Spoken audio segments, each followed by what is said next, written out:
Reasoning के एक नए वीडियो के साथ एसएससी बॉन्ड में आपका स्वागत है। फर्स्ट क्वेश्चन आपका वेन डायग्राम का पहला क्वेश्चन दे रखा है। क्या दे रखा है? सब्जियां, आलू, गोभी। आपको पता है आलू और गोभी क्या है? सब्जियों के टाइप है, जबकि आलू और गोभी खुद क्या है? अलग अलग सब्जी है। तो हम कह सकते हैं कि ये आलू का वेन डायग्राम बनेगा, ये गोभी का वेन डायग्राम बनेगा और ये आपका क्या बन जाएगा? सब्जियों का वेन डायग्राम बन जाएगा।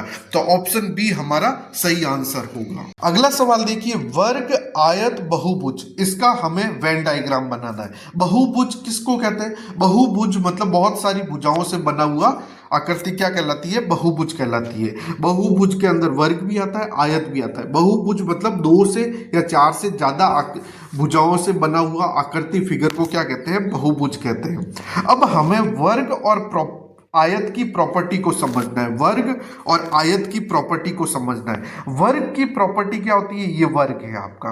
वर्ग की प्रॉपर्टी होती है कि ये चारों भुजाएं, 1 2 3 4, ये चारों भुजाएं बराबर होती है।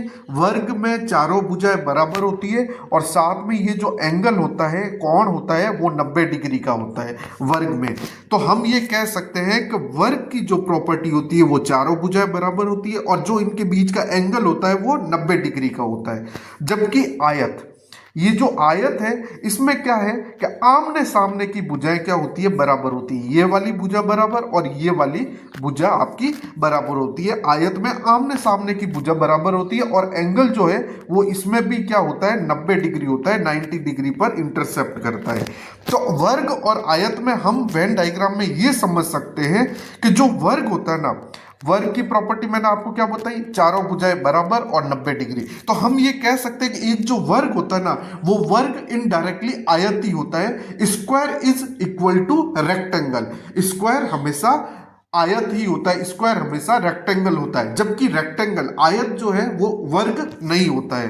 तो इसका वेन डायग्राम क्या बनेगा कि ये वर्ग है, ये वर्ग का बन जाएगा और ये आयत का। हम कह सकते हैं कि जो सारे वर्ग है वो सारे क्या होते हैं? आयत होते हैं, जबकि सारे आयत वर्ग नहीं होते। तो ये तो बन जाएगा वर्ग का, ये बन जाएगा आपका आयत का और ये आपका बन जाएगा बहुभुज का। ये आपका बहुभुज का बन जाएगा। ऑप्शन ए करेक्ट आंसर होगा। अगला सवाल देखिए, दिए गए श्रृंखला को ज्ञात कीजिए। मिसिंग नंबर का सवाल है। आपको सीरीज क्या दे रखी है? 580, 265, 373 और ये क्वेश्चन मार्क पर कौन सा नंबर आएगा वो हमें बताना है।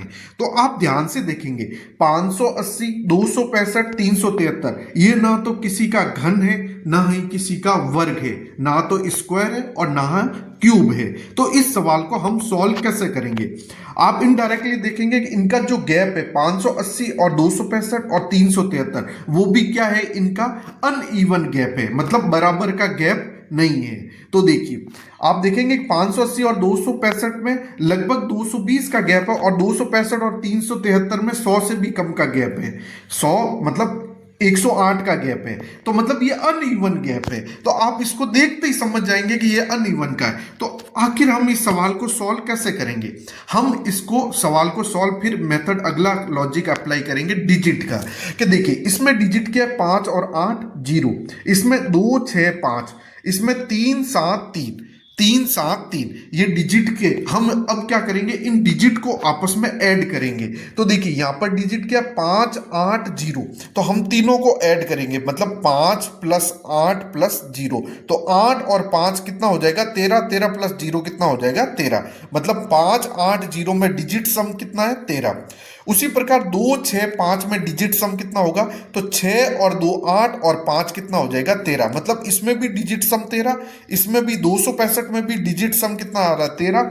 अब इसमें देखिए 3 प्लस 7 कितना हो जाएगा? 10, 10 प्लस 3 कितना हो जाएगा? 13। मतलब इन तीनों में 580 में भी डिजिट सम कितना आ रहा है? 13। 265 में भी डिजिट सम कितना आ रहा है? 13। 373 में भी डिजिट सम कितना आ रहा है? 13। मतलब हम ये कह सकते हैं कि ये जो क्वेश्चन मार्क है, यहां पर भी जो संख्या आएगी, जो नंबर आएगा, उस नंबर का डिजिट सम कितना आएगा? 13 आएगा। तो अब हम ऑप्शन से चेक करेंगे किस ऑप्शन में डिजिट सम 13 आ रहा है। तो देखिए पहला ऑप्शन देखिए 6 366, तो 6 और 3 कितना हो जाएगा 9, 9 और 6 कितना हो जाएगा 15, मतलब ऑप्शन ए हमारा कैंसिल आउट हो जाएगा। ऑप्शन बी देखिए 9 और 4 कितना होगा 13, 13 प्लस 0 कितना हो जाएगा 13, मतलब इसका 13 आ रहा है, ऑप्शन बी हमारा सही होगा। चारों ऑप्शन चेक करते हैं। ऑप्शन सी देखिए 8 और 2 10 और 4 14, मतलब ऑप्शन सी कैंसिल आउट हो जाएगा। ऑप्शन डी देखिए 8 और 3 11, 11 और 3 कितना हो जाएगा 14, मतलब ऑप्शन डी भी कैंसिल आउट हो जाएगा। ऑप्शन बी 13, 9 और 4 13 प्लस 0 कितना हो जाएगा 13, ऑप्शन बी हमारा करेक्ट आंसर होगा। अगला सवाल देखिए लुप्त संख्या ज्ञात कीजिए, मिसिंग नंबर का सवाल है। यहां पर देखिए 65 है, यहां पर 181 और यहां पर क्वेश्चन मार्क है, इस जगह पर कौन सा नंबर आएगा वो हमें बताना है। तो आप ध्यान से देखिए, हमें सबसे पहले 65 लाना है कि 65 यहां पर कैसे आया, फिर हम देखेंगे उसी लॉजिक से 181 कैसे आया।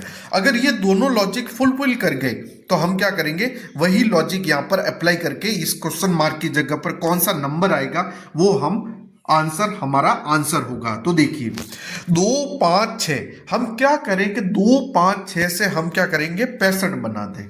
तो देखिए हम क्या करेंगे, अगर इनको ऐड करेंगे 5 और 2 7, 7 और 6 कितना होता है 5 और 2 7 और 7 और 6 कितना होता है 13। अगर हम 13 का स्क्वायर करें तो 65 नहीं आता है, ठीक है। तो अब हम क्या करें कि ये 65 आ जाए। तो देखिए 2 5 से 6 इनको आपस में क्या करते हैं वर्ग करते हैं, वर्ग करके इनको ऐड करते हैं। तो देखिए 2 का वर्ग करेंगे, 5 का वर्ग करेंगे और 6 का वर्ग करेंगे, इनको ऐड करेंगे।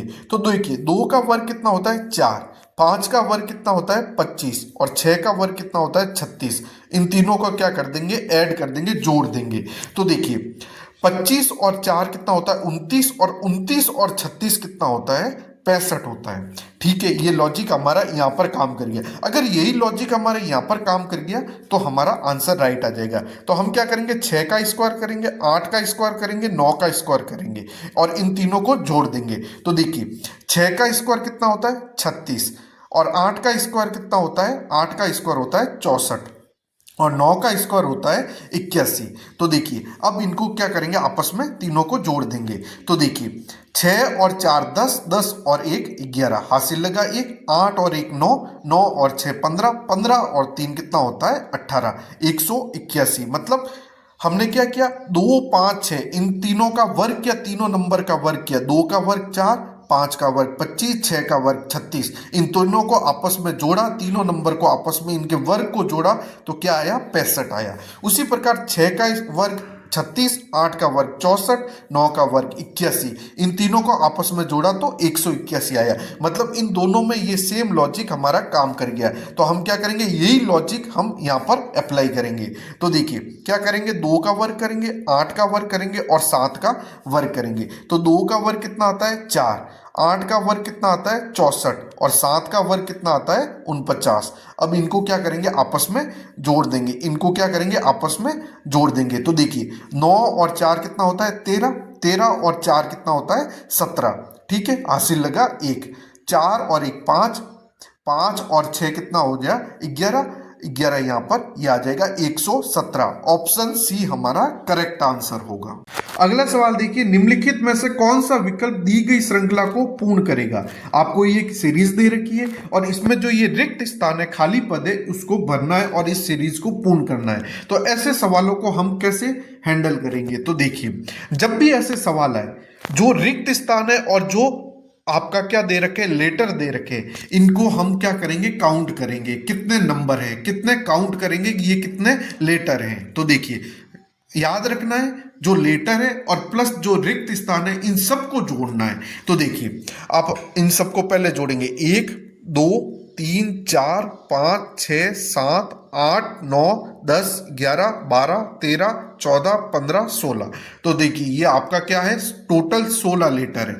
अब इस जो ये टोटल 16 लेटर आए ना उसको या तो 2 से या 4 से हम क्या करेंगे भाग देंगे।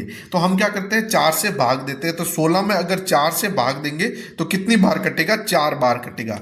कहने का मतलब है हम क्या करेंगे ये जो लेटर आए ना इनको हम क्या करेंगे 4 4 का पेयर बनाएंगे, 4 4 का पेयर। सबसे पहले क्या किया हमने लेटर को जोड़ना। याद रखना जो सीरीज में लेटर है प्लस जो रिक्त स्थान है उन सबको जोड़ना है। उन सबको जोड़ा तो इस सीरीज में टोटल लेटर आए 16। उसमें हमने क्या करना है, 2 और 4 का भाग देना है, या तो 2 का 2 या 4 का, हमें इनडायरेक्टली पेयर बनाना है। तो जो अगर बड़ी संख्या कट रही है तो हम बड़ी संख्या, जैसे 4 बड़ी है और 4 का भाग पूरा जा रहा है उस संख्या में, उन टोटल लेटर में, तो हम बड़ी संख्या का भाग देंगे। बड़ी संख्या मतलब 16 में 4 का भाग दिया तो कितनी बार कटा, 4 बार। तो मतलब हम कह सकते हैं कि इस सीरीज में हमारे 4 के पेयर बनेंगे। तो देखिए हमारे 4 के मतलब 1 2 3 4, ये 4 का पेयर बना, 1 2 3 4, ये 4 का पेयर, 1 2 3 4, ये 4 का, 1 2 3 4, ये 4 के पेयर हमारे बन गए। अब देखिए हम यहां पर देखेंगे कि सबसे पहले एल के बाद क्या है, रिक्त स्थान है। एल के बाद कौन सा नंबर आएगा वो हमें देखना है। तो इसी सीरीज से हमें पता लगाना है कि एल के बाद क्या आएगा। तो यहां पर ध्यान देखिए, एल के बाद क्या दे रखा है, ए दे रखा है। एल के बाद ए, तो हम यहां पर एल के बाद ए भर देंगे। ठीक है, तो क्या लेटर बना हमारा, एल ए यू के। क्या बना, एल ए यू के। मतलब हमारे 4 के पेयर बनाने, वो कौन सा बनेगा, एल ए यू के। तो ए से पहले क्या आ जाएगा, एल ए यू के। ठीक है, एल ए यू के। ठीक है, एल ए यू के, एल ए यू के, एल ए यू के, एल ए यू के, एल ए यू के, ये 4 के पेयर हमारे बन गए। और एल ए यू के हमारा क्या हो जाएगा, पेयर बन जाएगा। तो हमें रिक्त स्थान में जो कौन कौन से है, तो सबसे पहले यहां पर क्या भरा था हमने, ए भरा था। यहां पर क्या भरा था, एल और यू भरा था। ठीक है, और इसमें केवल यू भरा था और इसमें ए भरा था। तो हमारा राइट आंसर होगा A L U U A, A L U, A L U U A. Option C हमारा करेक्ट आंसर होगा। अगला सवाल देखिए, मिसिंग नंबर का आपका सवाल है। क्वेश्चन मार्क की जगह पर कौन सा नंबर आएगा, कौन सी संख्या आएगी, वो हमें बताना है। तो आप ध्यान से देखिए, हमें क्या दे रखा है, 431 का रिलेशन 12 से दे रखा है। तो 345 का रिलेशन क्या होगा, 431 का 431 का रिलेशन 12 से दे रखा है। तो 345 का रिलेशन किससे होगा, ये हमें बताना है। तो देखिए 431 का रिलेशन 12 से दे रखा है। हमें पता है कि 12 का वर्ग जो होता है ना, वो कितना होता है, 144 होता है। मतलब 431 ना तो 12 का वर्ग है, ना ही 12 का क्यूब है। तो ये हमें कैसे इस सवाल को सॉल्व करेंगे, अगर जोड़े या घटाए तब भी 431 का 12 के साथ कोई रिलेशन नहीं बनता है। और अगर किसी संख्या का भाग भी दे दे 431 में तब भी 12 नहीं आएगा। तो इस लॉजिक को, किस लॉजिक के साथ और किस कॉन्सेप्ट के साथ हम इस सवाल को हैंडल करें कि हमारा 431 का रिलेशन 12 के साथ आ जाए। मैंने आपको तिगड़म बताया है कि जब भी कभी स्क्वायर, वर्ग, ये कुछ ना हो तो हमें डिजिट पे जाना है। डिजिट को या तो उन जो संख्या है, जो नंबर दे रखा है, उसकी डिजिट का या तो सम करें या फिर उसकी उन डिजिट का मल्टीप्लाई करें। तो देखिए यहां पर हमें क्या लाना है, 12। यहां पर डिजिट क्या है, 4 3 1। अगर मैं कहूं कि इन तीनों डिजिट को 4 3 1 को आपस में जोड़ते हैं तो 4 और 3 7 और 1 8, मतलब इन डिजिट का सम जो होता है वो 8 है, लेकिन यहां पर क्या है, 12। मतलब डिजिट का सम भी हमारा काम करेगा नहीं। तो अब हम क्या करेंगे, डिजिट क्या है, 4 3 1। 4 3 1 जो डिजिट है इसको आपस में क्या करते हैं, मल्टीप्लाई करते हैं। मतलब 4 गुणा 3 गुणा 1, तो 4 या 12, 12 गुणा 1 कितना होता है, 12 होता है। मतलब 4 3 1 जो तीनों डिजिट है 4 3 1, इनको आपस में गुणा किया डिजिट को, 4 गुणा 3 गुणा 1, तो क्या आया, 12 आया। मतलब अब हम क्या करेंगे, 3 4 5, 3 4 5 इसको आपस में गुणा करते हैं, 3 गुणा 4 गुणा 5। तो देखिए 4 तिया 12, 4 तिया 12 और 12 पंजा कितना हो जाएगा, 60 हो जाएगा। तो ऑप्शन बी हमारा करेक्ट आंसर होगा। क्या किया हमने, डिजिट का जो डिजिट था उनको आपस में मल्टीप्लाई किया, उनको आपस में गुणा किया। 4 3 1 को आपस में गुणा किया तो 12 आया। तो 3 4 5 को आपस में गुणा किया, 3 चौके 12, 12 पंजे 60, तो हमारा 60 क्या होगा, ऑप्शन बी करेक्ट आंसर होगा। अगला सवाल देखिए, उस सही विकल्प का चयन करें जो निम्नलिखित शब्दों के तर्कपूर्ण एवं अर्थपूर्ण कर्म को दर्शाता है। हमें क्या दे रखा है, 6 पॉइंट दे रखा है। पहला judgement, arrest, prison, court, crime, punishment. मतलब फैसला, गिरफ्तारी, जेल, अदालत, अपराध, दंड। तो सबसे पहले कोई भी इंसान क्या करता है, अपराध करता है, मतलब पॉइंट नंबर 5 अपराध करता है। अपराध के बाद उसको क्या लेके जाते हैं, कोर्ट में लेके जाते हैं। कोर्ट के बाद उसकी क्या होती है, गिरफ्तारी होती है, और गिरफ्तारी के बाद उसका क्या होता है, जजमेंट आता है। गिरफ्तारी होती है, फिर कोर्ट क्या करता है, जजमेंट देता, फैसला देता है, 1 नंबर। फिर क्या होता है, फिर क्या होता है कि जजमेंट देने के बाद जो फैसला आता है उसमें सजा सुनाई जाती है कि दंड, कितना दंड दिया जाएगा, मतलब पॉइंट नंबर 6। और दंड देने के बाद उसको पुलिस क्या करती है, गिरफ्तार करती है, पुलिस क्या करती है, सॉरी, जेल में डालती है। Point number 3। तो 5 4 2 1 6 3, ऑप्शन सी हमारा आंसर आएगा। 5 4 2 1 6 3। सबसे पहले क्या हो जाएगा, क्राइम होगा, कोई व्यक्ति क्राइम करेगा, फिर उसको कोर्ट में लेके जाएंगे, फिर उसकी गिरफ्तारी होगी, फिर उस पर जजमेंट आएगा, फैसला आएगा, और फिर उसको फैसले में दंड दिया जाएगा, पनिशमेंट दिया जाएगा, और सबसे लास्ट में उसको क्या करेंगे, जेल में डाल दिया जाएगा। अगला सवाल देखिए, टेबल, कुर्सी, फर्नीचर, वेन डायग्राम का क्वेश्चन है। तो देखिए, टेबल और कुर्सी ये दोनों ही आपका किस में आता है, फर्नीचर के अंदर आता है, जबकि टेबल और कुर्सी ये दोनों क्या है, अलग अलग है। तो ये आपका टेबल का बन जाएगा, ये आपका कुर्सी का बन जाएगा, और ये आपका क्या बन जाएगा, फर्नीचर। तो ये फर्नीचर, ये आपका टेबल, ये आपका कुर्सी। तो ऑप्शन बी हमारा करेक्ट आंसर होगा। अगला सवाल देखिए, सीरीज का सवाल दे रखा है और लुप्त अंक पूछा है, मतलब मिसिंग नंबर का सवाल है। यहाँ पर क्वेश्चन मार्क की जगह पर कौन सा नंबर आएगा वो हमें बताना है। तो आप ध्यान से देखेंगे, हमें सीरीज क्या दे रखी है, 1728, उसके बाद 864, उसके बाद 432, फिर 216, और यहाँ पर क्वेश्चन मार्क की जगह पर कौन सा नंबर आएगा वो हमें बताना है। तो आप ध्यान से देखेंगे तो 1728 का आधा क्या होता है, 864। मतलब 1728 में हमने क्या किया, 2 का भाग दिया तो क्या आया, 864, और 864 में हमने क्या किया, भाग दिया 2 का तो आया 432। मतलब 1728 का आधा 864, 864 का आधा 432, और 432 का आधा क्या हो जाएगा, 216। और 216 का हमें यही सीरीज को आगे बढ़ाएंगे तो क्या करेंगे, 216 में 2 का भाग देंगे तो कितनी बार जाएगा, 108 बार। 216 का आधा कितना हो जाएगा, 108। ऑप्शन बी हमारा सही आंसर होगा। अगला सवाल देखिए, रविवार का संबंध गुरुवार से है तो बुधवार का संबंध किससे होगा। तो आप ध्यान से देखिए, रविवार से सीधा गुरुवार पे आए तो मतलब उसके बीच में कितने दिन काउंट होंगे वो देखना है। तो देखिए, रविवार से गुरुवार, मतलब हम कह सकते हैं कि रविवार को भी अगर गिने तो देखिए, ये रविवार, फिर आपका सोमवार, फिर मंगलवार, फिर बुधवार, और फिर गुरुवार। मतलब ये रविवार, सोमवार, मंगलवार, बुधवार और गुरुवार, मतलब रविवार से गुरुवार मतलब 5 दिन काउंट हुए। उसी प्रकार हम बुधवार से भी क्या करेंगे, 5 दिन काउंट करेंगे।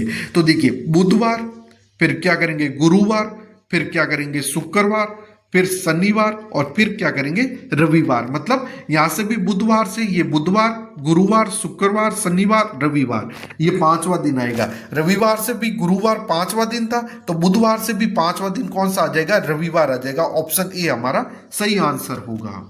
अगला सवाल देखिए, सप्ताह, दिन, वर्ष, सप्ताह, दिन, वर्ष, वीक, डे एंड ईयर, इस वेन डायग्राम को आपको बताना है। तो आपको पता है कि वर्ष के अंदर क्या आता है, सप्ताह, सप्ताह के अंदर क्या आता है, दिन। हम कह सकते हैं कि ये तो बन जाएगा ईयर का, वर्ष का बन जाएगा, ये आपका सप्ताह का बन जाएगा, और ये आपका क्या बन जाएगा, दिन। मतलब वर्ष के अंदर आपके सप्ताह आ जाएंगे और सप्ताह के अंदर दिन आ जाएंगे। आप ये कह सकते हैं कि दिन से बनता है, 7 दिनों से बनता है एक सप्ताह, 7 दिनों से बनता है एक सप्ताह, और 52 सप्ताह से बनता है वर्ष। तो ये हमारा Venn diagram option A correct answer होगा। अगला सवाल देखिए, दी गई आकृति का दर्पण प्रतिबिंब दिए गए विकल्प में से चुनिए। तो इसमें दर्पण प्रतिबिंब पूछा है। दर्पण प्रतिबिंब का मतलब होता है कि ये जो दर्पण प्रतिबिंब बनेगा वो इस प्रकार बनेगा। अगर आपको यहाँ पर जल प्रतिबिंब पूछ लेता तो यहाँ पर वाटर इमेज पूछ लेता तो ये वाली वाटर इमेज बनती। आप ध्यान से देखिएगा कि ये वाली जो है वो तो है वाटर इमेज, मतलब जल प्रतिबिंब, और जो ये वाली है वो आपका क्या बन जाएगा, दर्पण प्रतिबिंब बन जाएगा, ये आपका दर्पण प्रतिबिंब बन जाएगा। दर्पण प्रतिबिंब ये वाला और वाटर इमेज आपका ये नीचे वाला। तो अब देखिए इस सवाल को क्या पूछा है, दर्पण प्रतिबिंब पूछा है, तो दर्पण प्रतिबिंब ये वाला हो जाएगा। तो सबसे पहले क्या आ जाएगा, ए आपका क्या हो जाएगा, एज इट इज ए हो जाएगा। ई आपका इस तरीके से बन जाएगा और एस जो है ना वो एस आपका ऐसे बन जाएगा। तो ए ई एस, तो ए तो एज इट इज है, ई में देखिए ई इसमें एज इट इज रखा है तो ये नहीं होगा, इसमें भी एज इट इज रखा है ये नहीं होगा, इसमें भी ई एज इट इज ये नहीं होगा। ऑप्शन ए बी हमारा सही आंसर होगा। तो देखिए ए ऐसे है, ई आपका इस ढंग से, एस इस ढंग से, तो ऑप्शन बी हमारा करेक्ट आंसर होगा। अगला सवाल देखिए, जज चोर अपराधी, जज चोर अपराधी। तो आपको पता है कि चोर क्या होता है, चोर आपका अपराधी होता है। तो हम ये कह सकते हैं कि ये चोर और ये चोर है, वही क्या हो जाएगा, अपराधी। चोर क्या हो जाएगा, अपराधी। तो ये तो बन जाएगा चोर का, ये बन जाएगा अपराधी का। जबकि जज तो क्या है, इनको क्या करता है, सजा सुनाता है। इसका तो चोर और अपराधी से लेना देना ही नहीं है। तो ये वाला बन जाएगा जज का, मतलब ये आपका अपराधी का, ये चोर का और ये आपका जज का। तो ऑप्शन ए करेक्ट आंसर होगा। अगला सवाल देखिए, इसका संबंध इससे है तो इसका संबंध किससे होगा, ये हमें बताना है। तो देखिए आप ध्यान से देखेंगे तो देखिए ये जो लास्ट नंबर है ना 3, इसको क्या लिखा है, सबसे पहले लिखा है 3 को पहले, फिर 8 को, फिर 7 को, फिर 9 को।